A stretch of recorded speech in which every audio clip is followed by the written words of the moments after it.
주님 감사합니다. 또 주의 은혜로 또 우리 주의 말씀의 만찬을 나눕니다. 주님 함께 하시고 주의 살갑기로 우리 생명 되게 없어서 감사드리며 예수님 이름으로 기도합니다. 아멘.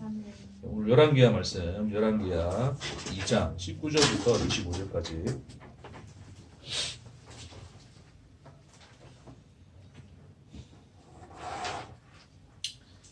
열왕기하 2장 19절부터 25절까지.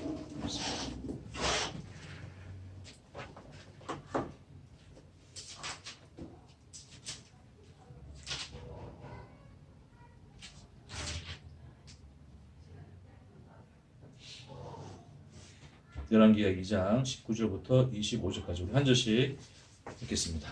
그 성읍 사람들이 엘리사에게 말하되 우리 주인께서 보시는 바와 같이 이 성읍의 위치는 좋으나 물이 나쁨으로 토산이 익지 못하고 떨어지나이다. 엘리사가 이르되 세 그릇에 수로금을 담아 내게로 가져오라 하며 곧 가져온지라. 엘리사가 물 근원으로 나아가서 소금을 그 가운데에 던지며 이르되 여호와의 말씀이 내가 이 물을 고쳤으니 이로부터 다시는 죽음이나 열매 맺지 못함이 없을지니라 하셨느니라 하니 그 무이 엘리사가 한 말과 같이 붙여져서 오늘의 일을 얻더라. 엘리사가 거기서 베델로 올라가더니 그가 길에서 올라갈 때 작은 아이들이 성읍에서 나와 그를 조롱하여 이르되 대머리에 올라가라 대머리에 올라가라 하는지라. 엘리사가 뒤로 돌이켜 그들을 보고 여호와의 이름으로 저주하매 그 숯불에서 안고 둘이 나와서 아이들 중에 42명을 찢었더라. 엘리사가 거기서부터 갈멜산으로 가고 거기서 사마리아로 돌아왔더라. 아멘. 자, 오늘은 이제 엘리사가 이제 엘리야로부터 이제 선지자의 직무를 위임받고 어떤 이제 실제적인 그런 사역을 소위 사역을 시작하는 이제 그 내용을 담고 있습니다. 그래서 오늘 이제 이 엘리사가 방문하는 도시가 이제 엘리야가 승천하기 이전에 어쨌든 하늘로 올려지기 이전에 이렇게 다녔던 이제 그 도시들이에요.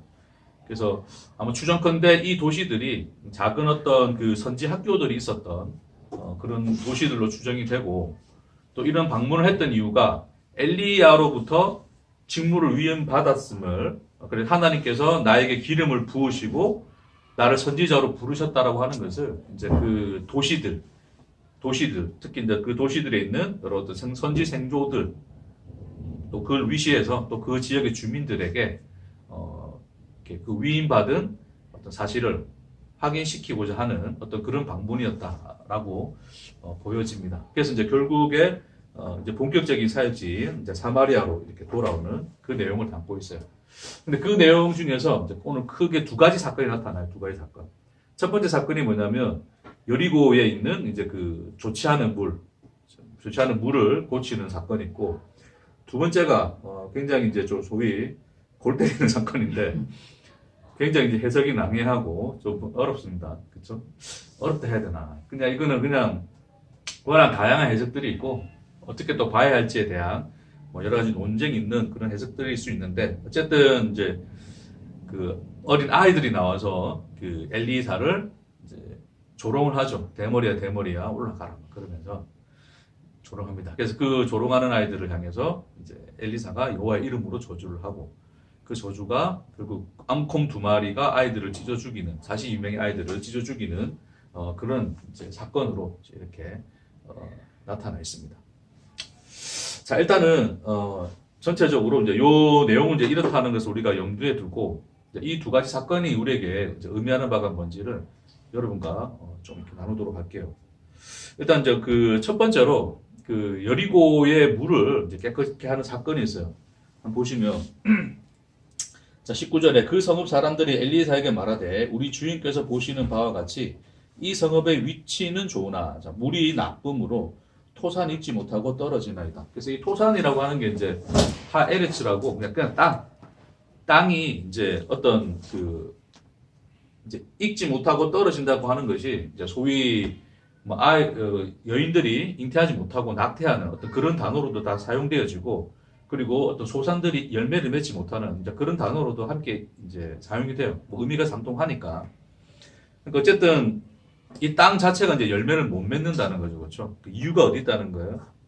그게 이제 물이 나쁨으로라고 되어 있어요. 그렇죠? 그래서 이 물을 고쳐요. 그래서 21절에 보니까 엘리사가 물 근원으로 나아가서 소금을 그 가운데 던지며 이르되 여호와의 말씀이 내가 이 물을 고쳤으니 그랬습니다. 그러니까 결론적으로 어떤 문제는 뭐 물 자체에 있었다. 이제 그래 볼 수 있는 거겠죠. 자, 근데 이 고치는 과정에서 뭘 갖다 뿌립니까? 자, 여기다 좀 쓸게요. 자, 여리고에서 이 엘리사가 이제 이렇게 새 그릇에다가 소금을 이제 담아서 어떤 그 샘물, 그렇죠? 어떤 물의 근원으로 가서 여기를 이제 던집니다. 소금을. 또 이거는 새 그릇이라 그래요. 던졌더니 결론적으로 이제 물이 고쳐지는 사건이에요. 그렇죠? 자, 여러분 잘 보세요. 이게 물을 고치면서 엘리사가 뭐라 그러냐면 엘리사가 뭐라 그래요? 엘리사가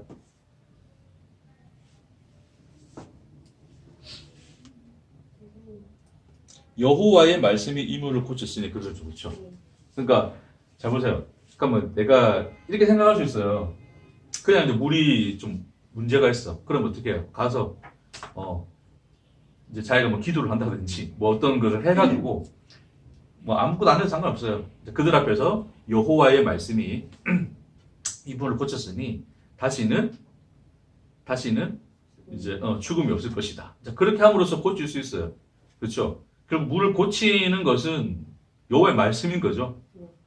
그렇죠? 근데 왜 새 그릇에 소금을 담아서 가져오라 그랬을까요? 그걸 우리가 생각해 볼 수 있다는 거죠. 근데 소금과 새 그릇이 왜 필요할까? 라는 이야기예요. 그렇죠? 여러분 소금이 뭡니까? 소금. 짠 거.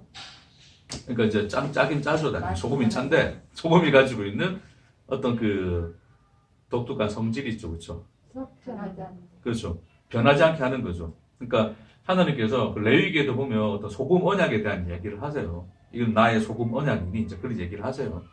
소금을 이제 어떤 그 제사의 번제물에다 이제 이렇게 뿌리기도 하고 그러는데 이 소금을 하나님께서 뿌리시는 것은 뭐냐면 소금의 어떤 변하지 않는 속성을 이제 의미하는 거예요. 그래서 그것을 언약에 빗대어서 하시는 이유가 뭐냐면 소금은 신실성이에요. 신실성.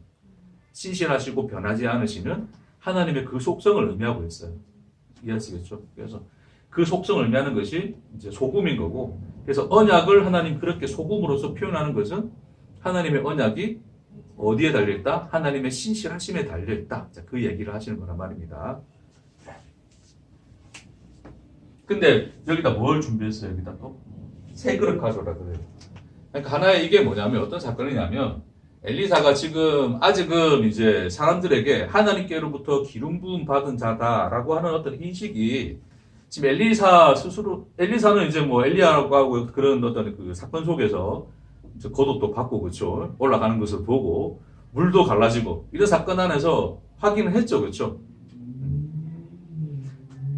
근데 이제 사람들 앞에서는 아직 이제 그런 부분에 있어서 뭐 정확하게 드러난 게 없단 말입니다. 이제 동네 소문이 나야 되는 건데, 야, 저 목사 용하더라, 뭐 이런 게 소문이 나야 되는 건데, 그렇죠? 뭐 저는 용한 게 없어서. 어쨌든. 그래서 그런 어떤 의미에서 지금 아까 엘리사가 지금 여러 도시를 방문한다 했죠. 그렇죠? 방문하는 이유가 엘리야로부터 선지자의 직분을 이제 자기가 이제 이어받았음을 이제 확인시켜주는 어떤 그런 하나의 방문이었다라는 차원에서 볼 때, 이 소금과 새 그릇을 가져온 이유는 뭐냐면 새 그릇은 결국 뭐예요? 자기 자신이겠죠. 하나님께서 새 선지자로서 나를 부르셨고 나를 부르신 하나님의 그 신실하신 언약, 그러니까 하나님이 이스라엘 향하신 하나님의 신실하신 언약이 새 그릇에 담겨 있는 거예요. 그렇죠? 그 말은 뭐냐면 하나님의 신실하신 언약은 선지자들을 통해서 지속적으로 이어질 것인데 그 엘리야의 직분, 하나님의 신실하신 언약을 받아 그 언약을 선포하는 자의 모습으로 내가 여전히 여기 서 있어. 내가 새 그릇이고 그 하나님의 신실하신 언약은 나를 통해서 선포되어질 거야 라고 하는 것을 하나의 어떤 그 모형으로 보여주고자 함이겠죠. 그렇죠? 물론 여러 가지 해석이 있을 수 있습니다. 저는 이제 그렇게 본단 말입니다. 왜냐하면 이제 그 새 그릇과 소금이 가지고 있는 그 속성 때문에 그래요. 그러니까 사실은 물의 근원을 고치기 위해서는 이것 자체가 필요하지가 않죠. 그런데 이 소금과 새 그릇이 결국 그러니까 새 그릇 새로운 선지자로서 부르심 받은 자기 안에 하나님의 말씀이 있음을 이것이 하나의 모형으로 보여주고 그래서 그가 가서 뭐라 그래요? 하나님의 말씀을 대언하는 거 아니에요. 말씀이 고쳤다 그러니 이거 고쳐지는 거예요. 그러니까 사람들 앞에서 뭐예요? 아 하나님이 이제 저에게 기름 부으셨구나 라고 하는 것을 하나로 이제 확증시켜 주는 거죠. 이 모습이. 이해되시겠죠? 그렇죠? 자, 그 다음에 또 두 가지 또 하나 더 살펴보죠. 그렇죠? 자, 이제 이 엘리사가 베델로 올라갑니다. 베델로 올라가는데 여기 막 어린 아이들이 있어요. 아이들이 뭐라 그러냐면 뭐라 그래요? 대머리여 올라가라.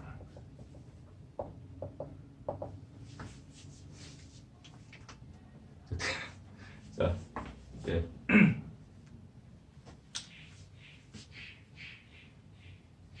이제 이걸 통해서 이제 뭐 엘리사가 대머리였다. 우리가 좀 그렇게 추정할 수 있는데 뭐 앞에가 벗겨졌든 뒤에가 벗겨졌든 어쨌든 대머리겠죠, 그렇죠?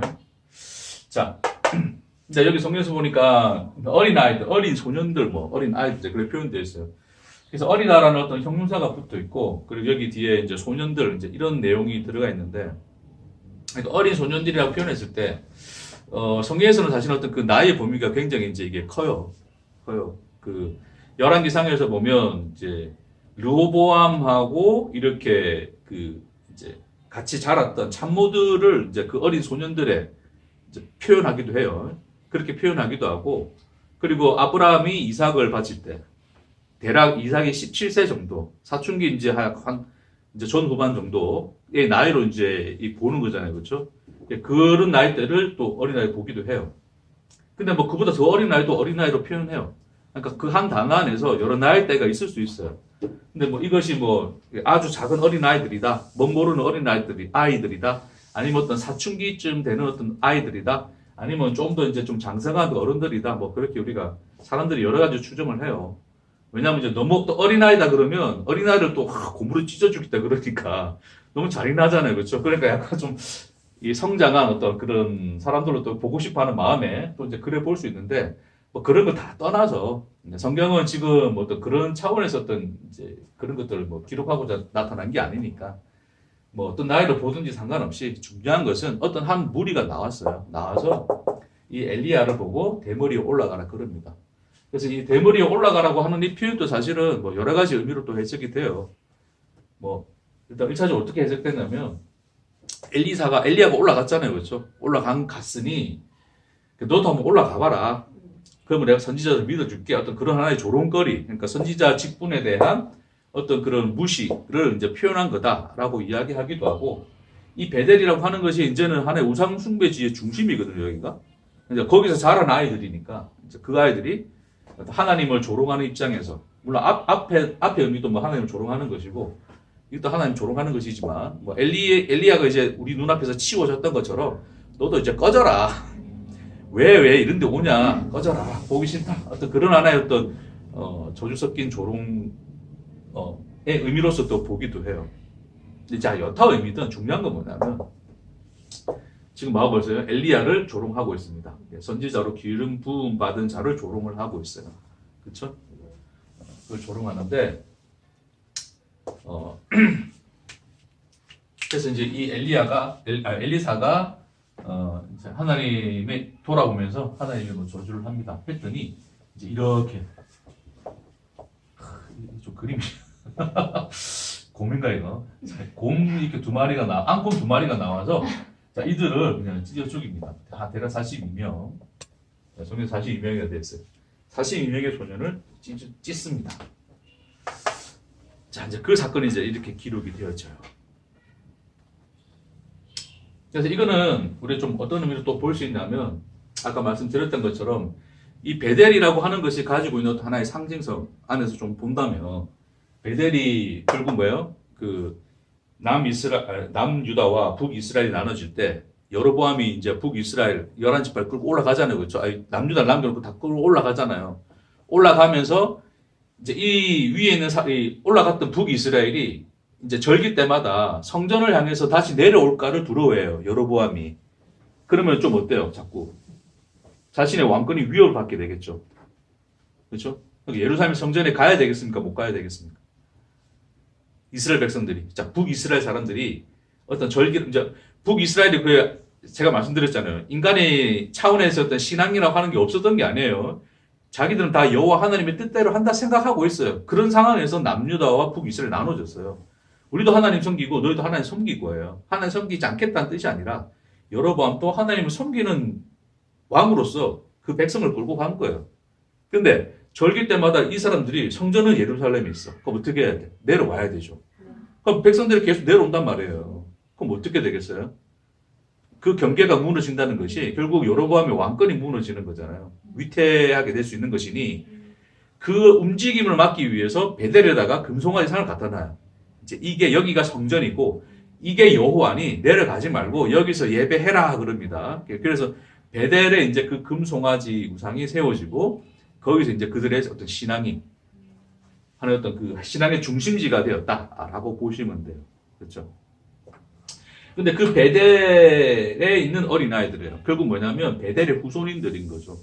그러한 인간의 어떤 신앙 안에서, 그러니까 인간의 어떤 그런 죄성 안에서 이제 그 어떤 그 죄성을 물려받은 어떤 하나의 그 부류로 보시면 돼요. 그래서 그런 어떤 그 신앙을 담지한 어떤 그 백성이 결국 뭐더라?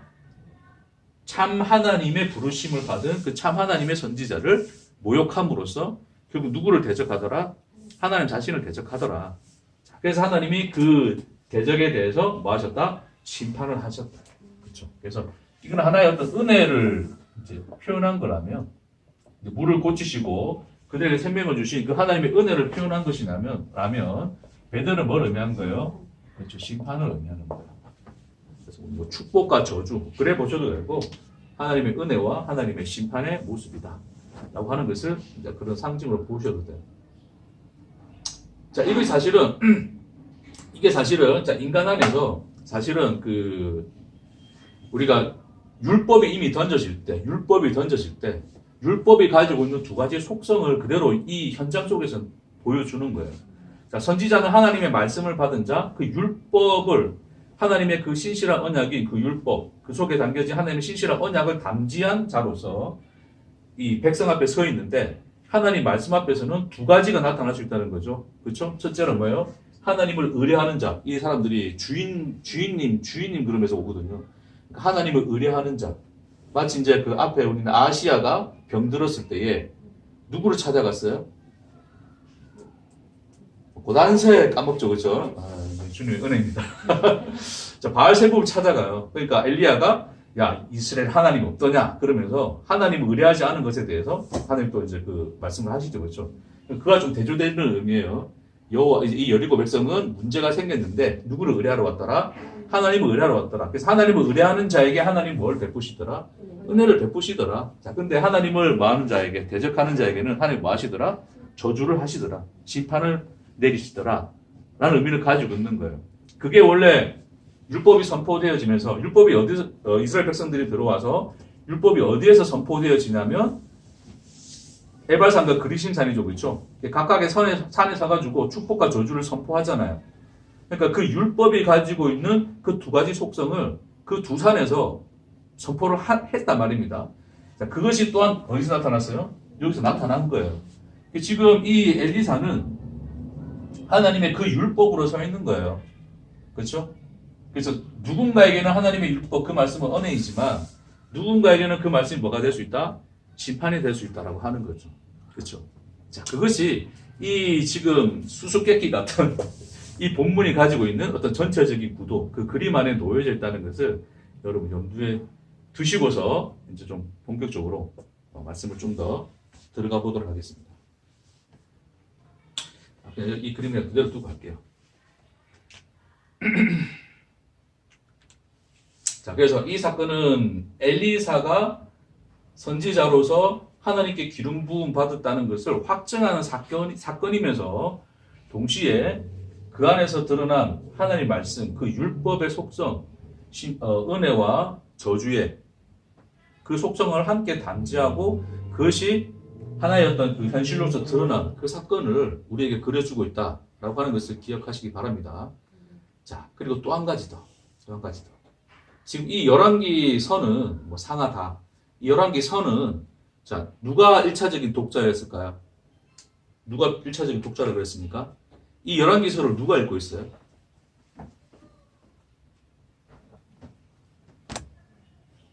제가 이야기하겠습니다. 저 포로로 지금 포로로 간 사람들이 읽고 있는 거예요. 포로로 간. 그러니까 왜 우리의 지금 현실이 이래 됐는가? 왜 우리가 지금 포로 생활을 하고 있는가에 대한 하나의 성찰로서 그들에게 어떤 역사적인 그 역사 속으로 읽혀지고 있는 거예요. 뭔 말인지 이해하시겠어요? 그러니까 1차적으로 이제 이 열왕기서를 읽었던 사람들은 그런 포로기에 있었던 혹은 또 돌아왔던 그런 어떤 사람들이 이 말씀을 대하는 거예요. 그러니까 그들에게 있어서는 이 사건을 뭐로 보겠어요? 결국 지금 자기들은 뭐 하고 있어요? 심판받고 있는 거죠. 그러니까 뭐였다는 거다? 아, 우리가 하나님을 의뢰하지 않고 하나님은 오히려 뭐 했더라? 대적하고 있었구나. 하나님께 불순종했더니 우리가 지금 이런 현상, 이런 상황 속에 있는 거구나. 그러니까 어때요? 이제는 돌아가서 다시는 뭐하자? 다시는 하나님의 반대편에 서지 말자. 하나님의 율법, 그 뜻에 따라서 주님을 의뢰하고 하나님의 백성으로서 그 백성답게 살아가고자 가자라고 하는 결심을 이끌어낼 거예요. 이 말씀이 가지고 있는. 그렇죠? 네. 그것으로서 인간들에게 받아들여지고 있다는 것까지 여러분 기억하시고 이제 보십시다. 자를 좀 치우고.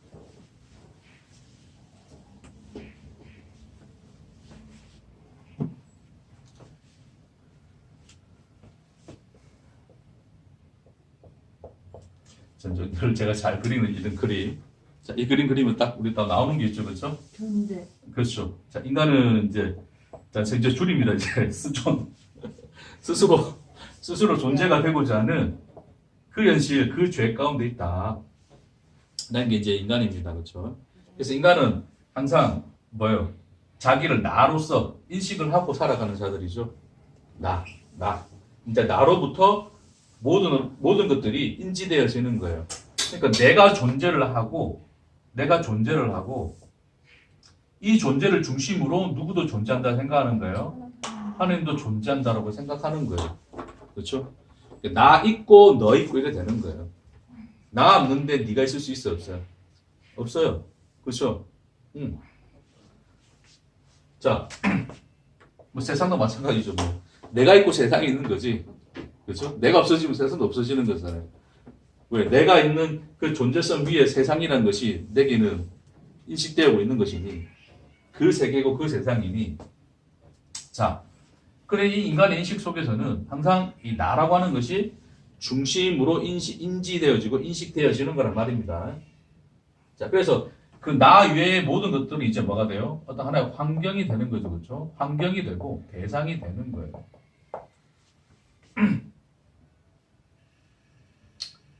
그럼 인간은 결국 이 나라고 하는 이 존재성을 완성시키고 또 확장시키고 지켜내기 위해서 그렇죠?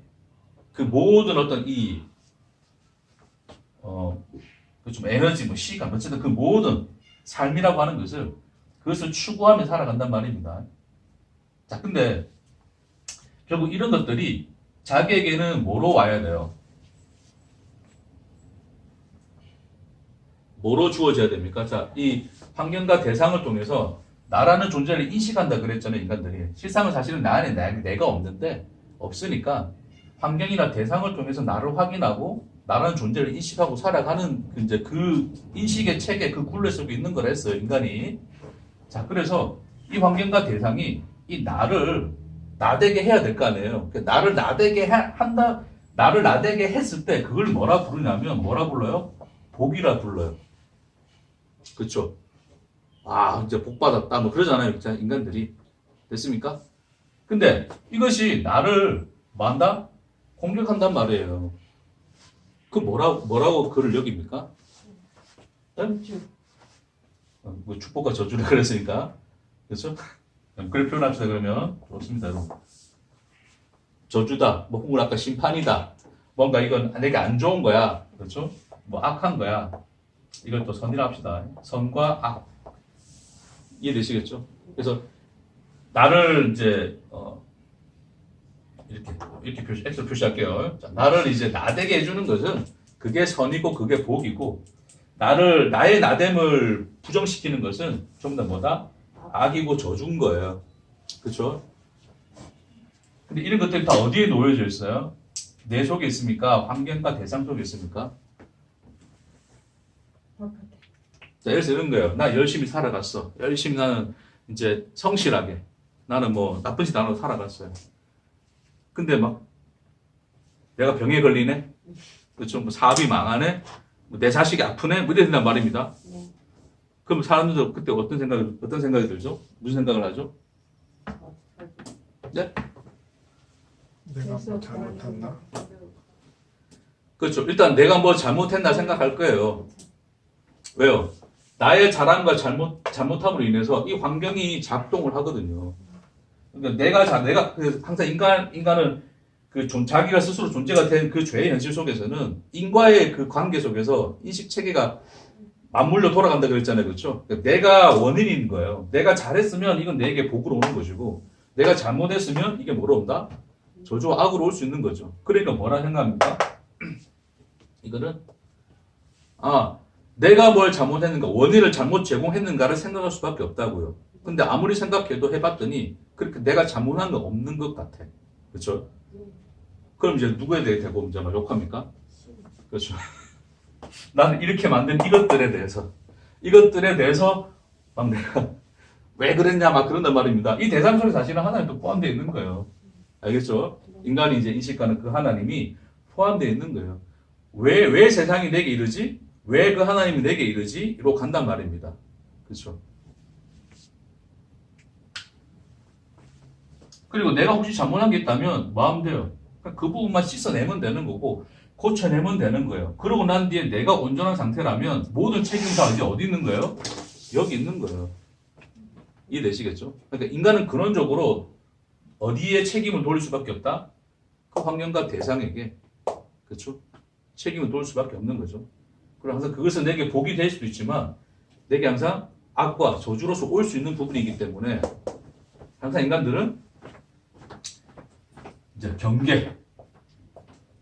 경계와 하나였던 방어 태세를 가지고 있단 말입니다. 됐죠? 자, 이거를, 선과 복으로서 추구도 하지만, 그걸 따르고, 그걸 선망하고 추구도 하지만, 그것이 내게 해가 될까에 대한 두려움으로 경계하고 방어한단 말입니다. 그렇죠? 인간들은 항상 그런 체계 속에 살고 있어요. 그걸 제일 좀 잘 설명할 수 있는 게 뭐냐면, 지금 예를 들어서 내가 뭔가를 잘못했어요. 내가 볼 때, 내가 내 신앙 안에서 볼 때, 하나님의 뜻을 따르지 않은 것 같아. 그쵸? 근데 알고 봤더니, 결국, 누가 나를 이렇게 만들었더라? 하나님. 아니. 일반적으로, 마귀 새끼들. 이런 마귀 새끼들이 나를 유혹하고 미혹해서, 나를 지금 이렇게 만들고 있어. 그러니까 뭘 해야 돼요? 마귀를 대적해야 되죠. 그쵸? 그래서 좋아하는 구절이 이제 마귀를 대적하라 그러면 피하리라 그러는데 그것도 다음에 또 말씀 나누십시다. 그래서 마귀를 대적하면 이제 피할까 생각하고 어쨌든 이제 그런 어떤 이 자기 안에서의 방어 체계 일단 나를 깨끗게 하고 난 뒤에는 이제 마귀도 나를 침투하지 못하도록 방어 체계를 철저하게 세우죠. 그렇죠? 그래서 신앙이 좀 더 이제 뭐합니까? 철저해지기 시작하고 또 견고해지기 시작할 수 있겠죠. 그런 것이 이제 인간의 속성입니다. 이해되시겠죠? 자, 그것 안에서 우리가 오늘 이야기를 볼게요. 오늘 이야기를 보면 여리고 이야기, 여리고는 하나님의 은혜, 복 이런 것을 의미한다면 이제 여기 어린아이들 고음의 사건의 이야기는 하나님의 심판이고 하나님의 저주에 대한 내용으로 이들 앞에 이제 나타나는 거겠죠. 내렸습니다.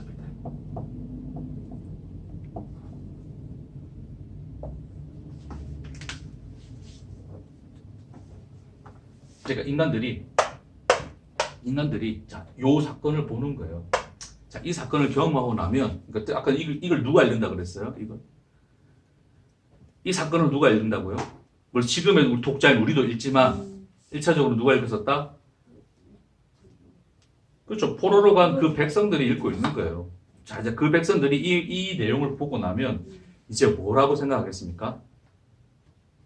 자, 하나님의 율법은 자기들한테 뭐로 작동할 수 있다? 두 가지로 작동할 수 있는 거죠. 그렇죠? 어떻게? 은혜와 복으로 작동할 수도 있고 심판과 저주로 작동할 수 있는 거. 다시 말해서 선과 복이 될 수 있고 우리에겐 그게 악과 저주로 다가올 수 있는 거예요. 자, 그러니 그들이 뭘 느낍니까? 경각심을 느끼죠. 그 율법을 추구해야 되겠죠. 뭐로서? 복과 선으로서 추구는 해야 돼요. 근데 뭐로서는 방어 체계를 가져야 돼요? 저주와 악에 대해서는 방어 체계를 가져야 되죠. 그래서 그 백성이 돌아와서 한 게 뭐였습니까? 자, 이 이야기가 이미 율법서에 그 백성의 마음속에 들어가 있고 율법은 그들에게 주어졌단 말입니다. 이제 우리 조상들이 그 나쁜 짓을 해가지고 이래 됐으니 우리는 돌아가서 어떻게 하자? 똑바로 하자. 애 신앙을 가지고서 이제 뭐 하는 거예요? 이제 이 사람들이 철저하게 하나님의 말씀에 대해서 뭐 한다? 순종하는 모습으로 나타나요. 그래서 그 순종한다는 것은 뭐다? 율법에 대해서 선과 복을 추구하는 것이고 율법이 주는 저주와 악에 대해서는 방어 체계를 가지는 거예요. 그게 그들이 가지고 있는 순종의 의미입니다. 인간이 왜 하나님께 순종한다고요? 1차적으로 제가 볼 때는 1차적으로 이 위에 거보다 밑에 게 더 중요하겠죠. 일단은 말씀 어기면 심판과 저주가 임하니 두려운 거예요.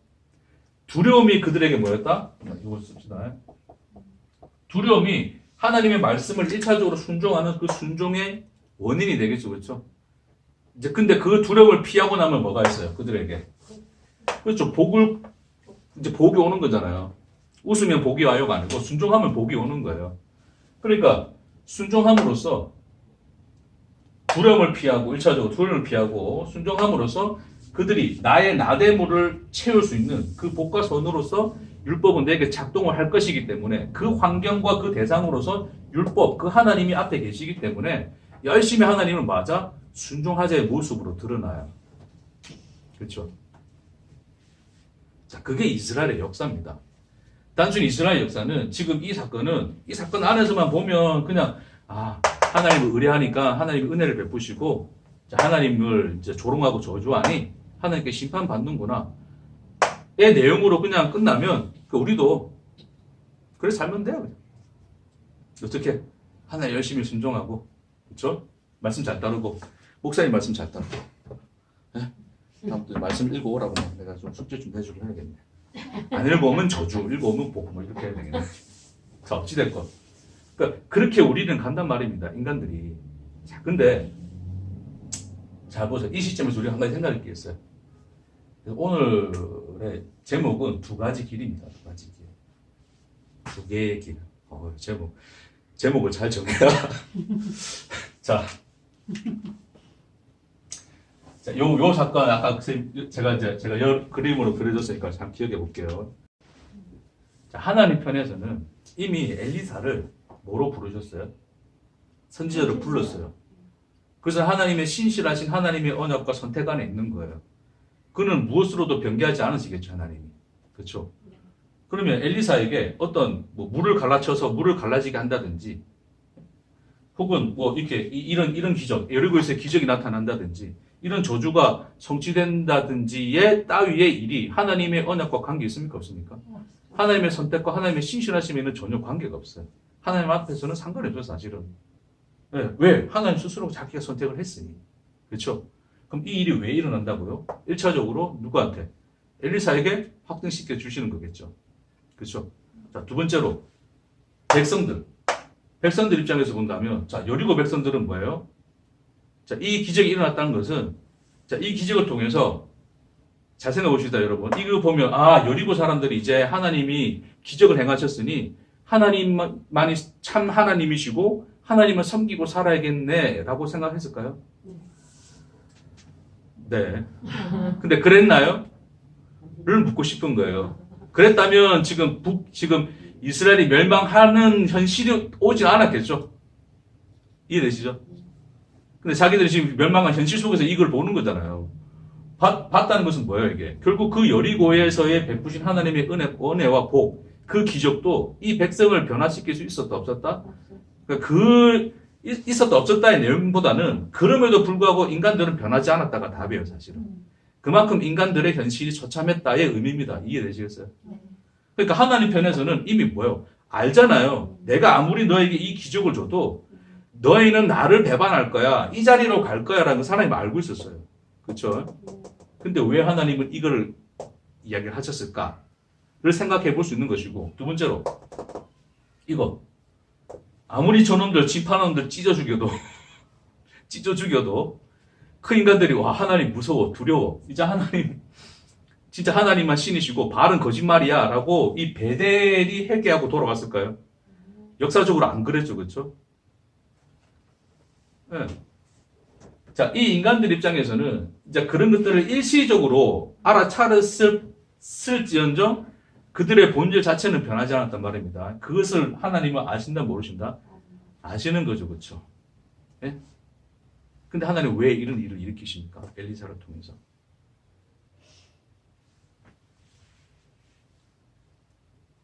왜 이런 일을 일으키신다고요? 하나님 이 사건 안에서도 뭐 하시는 거예요? 자기 일을 하시는 거예요. 자기 일. 자, 인간이 그 일을 받아들이는 거하고 하나님이 그 일을 하는 것의 그 내용의 소위 동상이몽이라고 그러죠. 그렇죠? 그 두 개의 길이 어떻게 다른지를 또 우리 이 본문 안에서 볼 수 있는 거예요. 자, 이 일 안에서 하나님께서 보여주시고자 하는 것은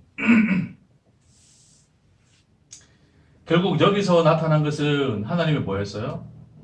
은혜였죠, 그렇죠? 그 소금. 그래서 소금 지금 이제 이 사건 안에서 이제 소금을 뿌리 사건으로 드러났지만 실질적으로 그 소금이라고 하는 것은 이미 누구 안에 담지되어 있는 사건이에요. 담지되어 있는 겁니까? 엘리사 자신에게 담지되어 있는 거잖아요. 자, 엘리사는 새 그릇으로 부름을 받았고 그 새 그릇 안에 하나님이 뭐 하셨다? 소금을 담으셨다. 하나님이 자신의 신실하신 그 언약을 주셨다예요. 그렇죠? 그러니까 이 두 사건은 사실은 그 새 그릇으로 등장한 엘리사와 그 안에 담겨진 하나님의 신실한 언약 안에서 두 가지 사건이 다 일어난 거예요. 이해하시겠죠? 그러니 이 하나님의 은혜도 하나님의 신실한 그 언약이 변하지 않고 성취될 것임을 하나님이 이걸 통해서 보여주시는 거란 말입니다. 예?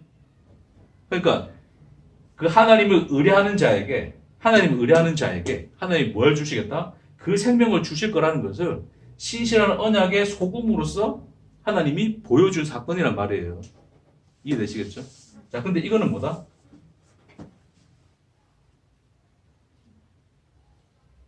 그 언약을 받지 못하는, 그래서 그걸 저주로서 표현하잖아요, 이 인간들이. 그걸 거절하는 것으로. 받지 못하는 자에게 뭐가 임할 것이다? 하나님의 심판과 저주가 임할 것이다 라고 하는 것을 하나님이 이 두 사건을 통해서 두 사건을 하나님의 신실한 언약이라는 하나의 언약 속에 묶어서 표현하고 계신 거예요. 이해되시겠죠?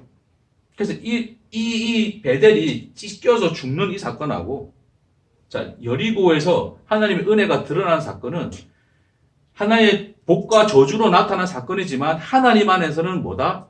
하나의 이야기예요. 하나의 이야기. 네? 내 언약 안에는 뭐가 있다? 은혜가 있고 뭐도 있어요? 저주도 있는 거예요. 심판도 함께 있다는 거예요. 그게 내 언약이 담지하고 있는 내용인 거야 라고 하는 것을 이 두 사건 안에서 보여주는 거란 말입니다. 그게 뭐였어요? 그렇죠. 우리는 뭐 또 이렇게 해야 이제 결론이 거의 나는 거니까 결론 다 하고 있습니다. 자, 보십시다. 그 십자가. 그렇죠. 십자가 안에서 그게 이제 드러날 거예요. 근데 이걸 우리 이 백성 안에서는 전혀 모르는 거잖아요. 그럼 하나님은 그 사건 안에서조차도 하나님은 뭘 그려내고 계신다? 십자가를 그려내는 거예요. 자기 길을 그려내시는 거예요, 하나님이. 그 이야기를 하고 있단 말입니다. 그렇죠? 인간이 이 사건을 받아들이는 내용하고는 전혀 다른 거죠. 그렇죠? 자, 볼게요.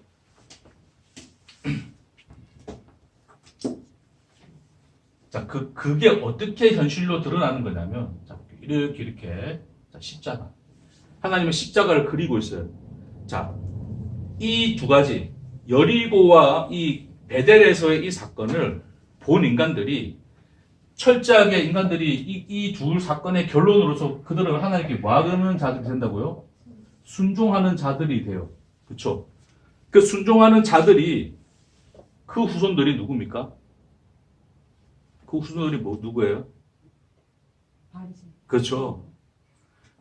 그 철저한 하나님 바리새주의 구별되어서 철저한 하나님의 말씀에 기대어 하나님의 말씀만을 순종하고 자신의 모든 삶을 하나님의 말씀이 성취되는 삶으로서 살아가고자 했던 자들의 모습이 그 바리새인들의 모습에서 드러나는 거예요. 이해되시겠죠? 그게 자, 결론적으로 이 사건이 이게 이 순종함으로 드러난 이 사건이 결론적으로는 누굴 죽이게 돼요? 그들 앞에 선지자로 온 예수를 죽여요. 엘리사를 죽인단 말입니다. 예?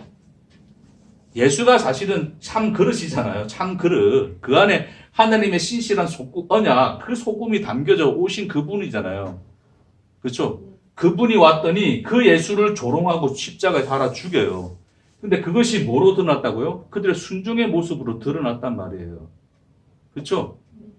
그러니까 이 사건 안에서 하나님이 자, 이 사건 안에서 자, 하나님은 이미 신실하신 하나님의 십자가의 그 사랑을, 그 길을 우리에게 그려주고 있었지만 인간들은 그 길을 모르죠. 그냥 이 두 가지의 구도 속에서 인간들은 자신들의 그 방어 체계와 그 복을 추구하는 그 속성을 가지고 하나님께 순종하는 자로 드러나요. 근데 이 자들이 결론적으로는 참 선지자로 오신 그 예수를 조롱하고 대머리에 올라가라의 그 조롱으로 저주를 하고 십자가에 달아 죽이는 걸로 나타나요. 이해되시겠죠? 결국 그들의 순종이라고 하는 것은 결국 뭐예요? 순종이라고 하는 것은 그들의 순종이 결국 뭐에 대한 조롱이 됐습니까? 그 예수에 대한 조롱이 된 거예요. 얘네들이 베델인 거예요, 베델. 금송아지를 섬기는 거죠, 그렇죠? 자, 하나님의 이 사건 안에서 인간들은 그래 볼 수밖에 없어요. 아, 여리고의 축복, 베델의 저주. 그럼 우리는 이제 앞으로 어떻게 살지? 베델의 저주는 맞고 여리고의 복은 우리가 취하자가 되는 거예요. 그렇죠? 그러니까 그게 뭐예요? 자, 결국 그렇게 그 사건을 보고서 순종이라고 하는 자리로 갔던 이유가 뭐냐면, 철저한 순종이라고 하는 자리로 갔던 이유가 뭐냐면, 결국 그게 다 인간이 뭐의 현실 속에 놓여져 있기 때문에, 이 죄의 현실 속에 놓여져 있기 때문에 그런 거예요. 그 위에서 그 환경과 대상을 추구와 경계로서 받아들이고 막아내는 그 속성으로 인간들은 서 있는 거란 말입니다. 그쵸? 절대 문제가 없는 건 누구예요? 나요. 나는 문제 없어요. 나 밖의 것이 다 문제인 거예요. 스스로 존재가 되고자 하는 그 죄의 현실 속에 있는 인간들은 나는 문제 없어. 나는 난데, 문제 없는데, 깨끗한데, 더러운 게 묻었을 뿐이야. 그러니까 더러운 게 묻었으면 마음인데, 씻어내면 돼. 그러니까 세례의 의미도 어떻게 받아들인다고요? 씻어내는 걸로 받아들이잖아요, 인간들이. 씻어내고 나는 깨끗해지면 되는 거죠. 네? 왜? 나는 원래 깨끗하니까. 좀 더러워졌어. 많이 더러워졌어? 그럼 많이 깨끗하게 하면 돼. 그렇죠? 여러분 지금의 신앙도 어때요, 여러분이? 일반적으로 볼 때? 뭔가 내 신앙이 좀 신앙생활이 잘 안 돼. 뭔가 또 신앙생활이 이렇게 좀 너무 식었어. 소위 식었어. 그럼 어떻게 하면 돼요, 나는? 다시금 나를 쳐서 열심히 하면 되는 거 아니에요. 그렇죠? 누구는 문제가 없기 때문에. 나는 문제가 없기 때문에. 자, 보세요. 다시. 이 백성들이 이걸 봤더니, 그러네. 혹시 우리 안에도 이런 베델과 같은 그런 죄가 우리 안에 있지 않을까? 그러면 뭐 하면 돼, 나를? 그 씻어내면 되는 거죠. 그렇죠? 그래요. 그러니까 하나님의 말씀을 뭐 하면 돼? 멸시하지 아니하고 말씀을 순종하고 지켜내면 되는 거 아니에요. 그리고 하나님을 철저하게 뭐 하면 됩니까? 의뢰하고 의지하면 되는 거죠. 이해되시죠? 그래 가는 거예요. 그러니까 인간들이 이 하나님의 말씀, 그러니까 이 사건 안에서조차 하나님의 말씀을 철저히 내가 순종해야 되겠구나. 하나님의 은혜에 놓여져 있고 하나님의 심판을 피하려면 철저히 순종하면 되겠구나라는 결론으로 갔는데 그 결론이 결국에는 뭐로 드러난 거라고요? 참 하나님, 그 선지자를 조롱하고 십자가에 죽이는 걸로 드러났단 말이에요. 결국 이 순종이 뭐란 말입니까? 베델이 된 거예요. 금송아지가 된 거란 말입니다. 자, 여기 보세요, 여러분. 자, 여리고와 베델이 이야기를 들었어요. 여러분은 뭐가 되고 싶으세요? 어떤 삶이 되고 싶은 거예요? 우리가 이 두 가지 이야기를 듣고 나면 나는 어떤 삶을 살아야 될 것 같아요?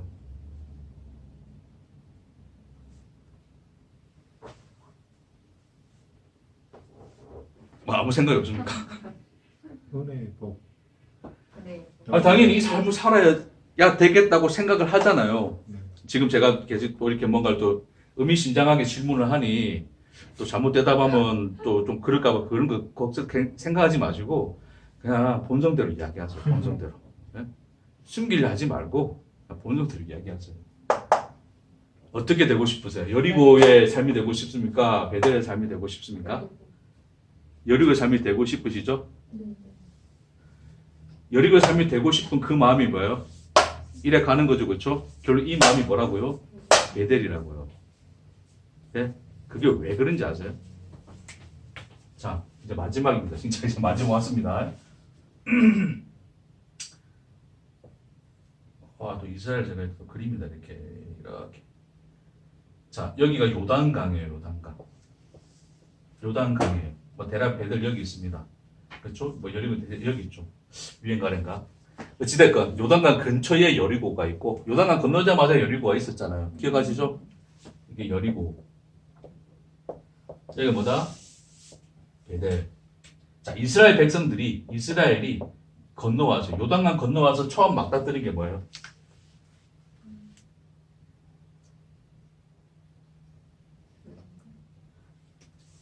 시간만 갑니다. 빨리 대답하세요. 요단강 건너와서 처음 맞닥뜨린 게 뭐, 어디예요? 그 여리고잖아요. 알겠습니다. 자, 여리고. 자, 여리고 성을 보게 되죠. 자, 여리고는 어떤 성입니까? 어느 누구도 문을 뚫을 수 있는 성입니까? 아닙니까? 견고한 성. 견고한 성이죠. 그렇죠? 견고한 성이. 그 견고한 성을 어때요? 칼 한 자로 쓰지 않고 무너뜨립니다. 뭐에 의해서? 믿음. 그렇죠. 믿음으로. 하나님의 말씀에 의해서. 전적인 그 하나님의 말씀이 역사하는 자리였죠. 그렇죠? 자, 그걸 뚫고 지나왔어요. 그럼 이스라엘 백성들은 뭐라 생각할까요? 우리가 승리했다 그러거든요. 그렇죠? 네. 승리하고 방어선을 뚫고 들어온 거예요. 자, 근데 결론적으로 여리고를 뚫고 왔던 인간들이 결론적으로 이 베델에 뭘 세워요? 금송아지. 우상을 세우죠. 자, 이것이 의미하는 바가 뭡니까?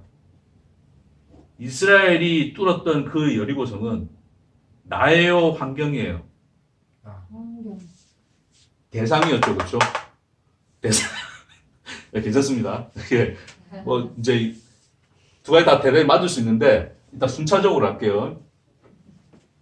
이 여리고성에서 이스라엘이 무너뜨린 것은 뭐였어요?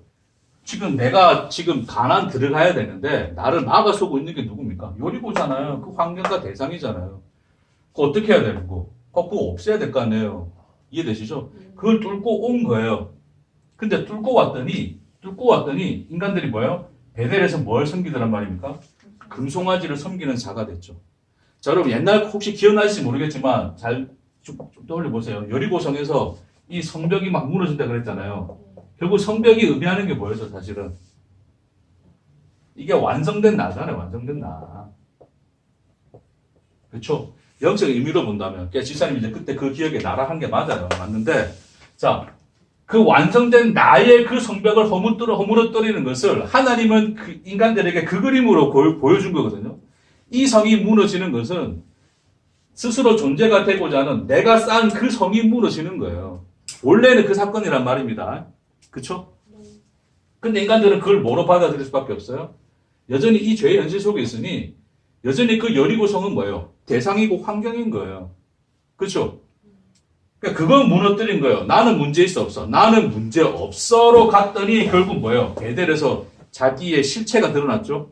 나는 문제 없어라고 하는 그 결론이 뭐로 드러납니까? 금송아지예요. 하나님만이 존재이시고 하나님만이 주체이신 하나님만이 나가 아니라 하나님조차 내게 뭐가 되었더라? 대상이 되었더라. 그게 금송아지예요. 하나님을 홀로 나이신 그분, 존재이신 그분으로 보지 못하는 모든 것은, 모든 인식은 하나님을 뭐로 볼 수밖에 없다? 대상으로 보게 되는데, 그 대상으로 하나님을 내가 여기 있고, 나라는 존재가 여기 있고, 나라는 존재와 독립된 존재로서의 그 하나님을 내가 인식하고 있다고 한다면, 그 하나님은 뭐일 수밖에 없다? 내게는 대상일 수밖에 없고, 그게 뭐로 드러나는 거예요? 금송아지인 거예요. 그렇죠? 금송아지. 이해하시죠? 그러니까 이 사건 안에서도 인간들은 뭐예요, 지금? 뭐예요? 이 사건 안에서도. 결국 하나님이 이렇게 보여주신 이것을 자신들이 순종함으로써 결론 냈잖아요. 그렇죠? 그렇게 결론 낸 이유가 뭐다? 이 사건을 전부 다 뭐로 본다? 대상과 환경으로 보는 거죠. 그렇죠? 취하여야 할 것과 취하지 말아야 할 것으로 분리를 시켜놓은 거예요. 그것이 순종으로 드러나는 것인데 그것이 결국 누구를 죽이더라? 참 선지자 예수를 죽이더라. 조롱하고 죽이더라. 그게 뭐예요? 지 자신이 베델이라고 하는 그 베델의 금송아지라고 하는 것을 그대로 드러내주는 거예요. 그러니까 그 바리새인들이 뭐예요? 베델의 금송아지들이에요. 금송아지를 섬겼던 그 아이들이에요. 이해되시겠습니까? 그게 지금 이 전체가 그려내고 있는 그림이에요. 그래서 인간은 끊임없이 어디로 갈 수밖에 없어요? 이 길로 가는 거예요. 그 베델의 길로 갈 수밖에 없어요. 인간은. 언제나 인간은. 그렇죠? 항상 어떤 문제가 있으면 어떤 그 잘못된 점이 있으면 그 잘못된 점에 잘못된 그것이 의미하는 바가 나의 실체를 드러낸다고 생각하지 않아요. 그렇죠? 내가 어떻게 처리해서 이걸 없애버리는 그 대상으로 생각한단 말입니다. 우리의 신앙이라는 게 다 그런 거예요. 네? 그래서 그런 문제들을 무조건 내한테 밀어내기만 하면 되는 거라 생각하는 거죠. 그러니까 늘 사람들이 이제 우리 소위 기독교도 어떤 종교를 믿든지 간에 사람들은 다 뭐예요? 내 속에서 다 끄집어내려고 그러죠. 다. 뭐를? 욕심도 끄집어내고 미움도 끄집어내고 여러 가지 것들을 끄집어내잖아요. 그래서 내 속을 뭐하게 만들고 싶어 합니까? 깨끗하게 만들고 싶어요. 그게 이 모습과 똑같아요. 그 길이에요. 그 안에서 내가 하나님 믿는다? 여전히 뭐합니까? 나는 금송아지를 섬기고 있는 거란 말입니다. 그걸 이 그림 안에서 보여주고 있어요. 하나님이. 네? 근데 실상은 뭐였다고요? 이 그림은 같은 거다 다른 거다? 예? 이 두 사건은 같은 사건이다 다른 사건이다? 같은 사건이죠. 하나예요. 하나. 이 사건의 실체가 바로 너예요. 너. 그 하나님의 은혜와 저주가 함께 놓여져 있는 자리가 바로 너예요. 너. 우리는 그 속성을 두 가지를 평생 가지고 가요. 하나님 나는 이 길로 가겠습니다. 그러면 이래 간다니까요. 이것만 선택하겠습니다. 이래 간다니까요. 여러분 안에 일어나는 모든 감정들, 생각들, 사고들, 사상들, 가치관들 다 생각해 보세요. 이게 없는지. 그렇죠? 내가 옳다라고 여겼던 그 자리에서 나는 뭘 봐요? 자, 내가 옳다는 것을 끝까지 주장하면 이런 거 별 다를 게 없어요. 내가 옳다라고 하는 그 자리에서조차 내가 틀렸음을 알면 그게 이 두 사건을 하나로 아는 거예요. 이걸 알 수 있기를 축복합니다. 소위 그런 거예요. 자, 진리를 알았다? 진리를 알았다. 내가 진리를 알았다는 순간 나는 어느 길에 서 있습니까? 나는 여리고에 있는 거예요. 베델이 있지 않다고 생각하는 거예요. 인간들이. 뭐만 이해하시겠어요? 나는 문제가 없다고 생각하니까. 나는 진리를 알았다. 나 문제 없어의 자리로 간 거예요. 그렇죠? 그런 순간 우리는 여기에 속하고 나는 이걸 안 갈 거야 라고 하는 이 자리, 그 베델에 서 있는 거와 다를 게 없단 말입니다. 내가 진리를 알았다는 순간 여러분 그걸 아셔야 돼요. 내가 모르고 있다는 걸 아셔야 돼요. 내가 또한 틀렸다는 것을 아셔야 돼요. 아까 여러분이 그 예배 전에 좀 그런 얘기 하셨잖아요. 남들 앞에서 내가 진리를 알았다고 뭐 함부로 말할 수 없다고. 근데 그게 맞아요. 나는 진리를 알아. 라고 말해버리면 그 말이 결국 이 사람에게 뭐가 돼요?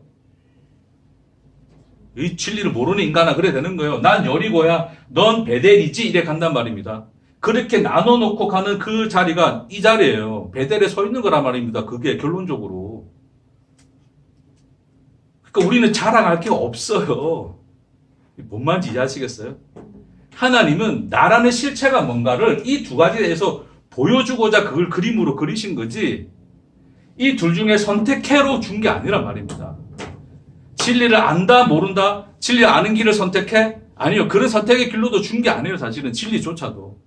진리가 우리에게 비춰지는 것은 철저하게 아무것도 아닌 우리 자신의 현실을 하나님이 그대로 드러내시기 위한 거예요. 그걸 받아들이면 되는 거예요. 우리는.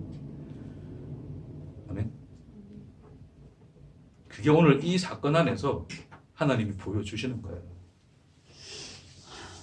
그러니까 결국 이 십자가가 뭐예요? 십자가가.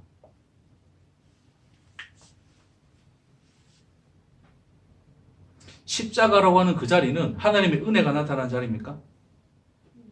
하나님의 저주가 나타난 자리입니까? 그렇죠. 두 가지 다 부인할 수 없죠. 누구 때문에? 그렇죠. 너 때문에. 너 때문에 하나님의 은혜와 저주가 함께 나타난 자리가 십자가예요. 그 은혜와 사랑 안에 있는 게 우리란 말입니다. 하나님은 우리를 씻어서 받아들인 게 아니에요. 우리의 없음, 그 있는 그대로를 받으신 거예요. 그게 십자가입니다. 그리 받아들이셨으니 우리가 어찌 뭔가를 이걸 저걸 나눠놓고 가겠어요. 그렇죠? 그러니까 제가 지난주에도 결말에 말씀드렸지만 진리를 아는 것 사람들 알고 나면 어떻게 해요? 이대로 살아야지 가잖아요. 그렇죠? 그 속성이 이 속성이에요. 아는 것과 사는 것을 구분시켜 놓은 것. 그게 이 속성이란 말입니다. 그렇죠? 근데 진리를 아는 것이 곧 뭐예요? 그게 우리의 삶이에요. 삶. 아멘? 그리고 그 삶 속에서 하나님 또한 뭐 하게 하시는 거예요? 알게 하시는 거예요. 그게 하나님이 우리에게 오신 하나님의 나타남이시고 그분의 신실하심이시고 우리의 어떠함과 관계없이 하나님의 언약을 신실히 그 길을 가시는 하나님의 은혜요 사랑이라고 하는 것을 아실 수 있는 여러분들에게 축복합니다. 그래서 마지막으로 또 이 한 구절만 읽고 마칠게요. 말씀을 한 구절 읽고 마치십시다. 이사야서 55장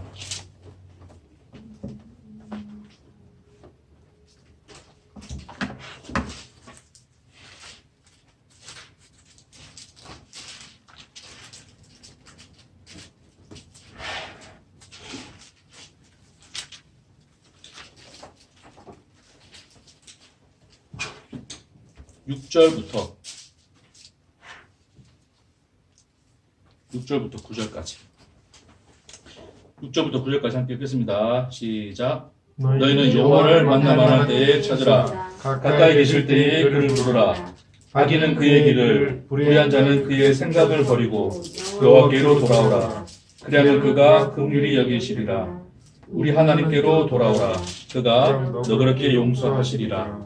이는 내 생각이 너희 생각과 다르며 내 길은 너희 길과 다름이니라. 여호와의 말씀이니라. 이는 하늘이 땅보다 높음 같이 내 길은 너희 길보다 높으며 내 생각은 너희 생각보다 높음이니라. 아멘. 하나님의 길과 우리의 길이 다르습니다. 또 여기 보면 뭐 불의한 자는 불의한 생각을 버리고 그 악한 자는 악한 자의 길을 버리라 그랬는데 그게 이 길을 구분해서 버리란 말이 아니고 그 실체인 나를 보라는 거죠. 그렇죠? 아무리 보고 봤더니 나는 여전히 뭐 할 수밖에 없어요? 불의한 자일 수밖에 없어요. 하나님 앞에. 그 악인인 자 길일 수밖에 그 길에 서 있는 나일 수밖에 없는 거예요. 그걸 알면 그렇죠? 그걸 아는 것을 하나님께 돌아온다 그러는 거예요. 하나님이. 하나님이 뭐라 그래요? 너 그렇게 용서하시리라 그래요. 이해하시죠? 있는 그대로를 나는 너를 너로 내가 받아노라. 예, 그 대답이 이 오늘 본문 안에서 보여주신 하나님의 말씀입니다. 그래서 그 하나님의 길, 인간들은 뭐 여기서 은혜 받고 복 받아서 우리에게 생명이 있네. 여기는 심판 받아서 아유 두렵고 무서워. 그런 인간들은 그 길을 갈 수밖에 없으나 하나님은 여전히 그 속에서도 무슨 길을 가셨어요? 자기 길, 그 십자가를 그려내며 가신 거예요. 그러니까 이 성경의 역사가 항상 그 두 길이 있다는 것을 이 이사야서의 고백을 통해서 하나님 보여주시는 거예요. 우리가 그리스도 예수 안에서 언제나 우리의 길과 다르신 그분의 길을 보시는 저와 여러분 되길 축복합니다. 기도하겠습니다. 주님 감사합니다. 오늘 또 이 말씀 안에서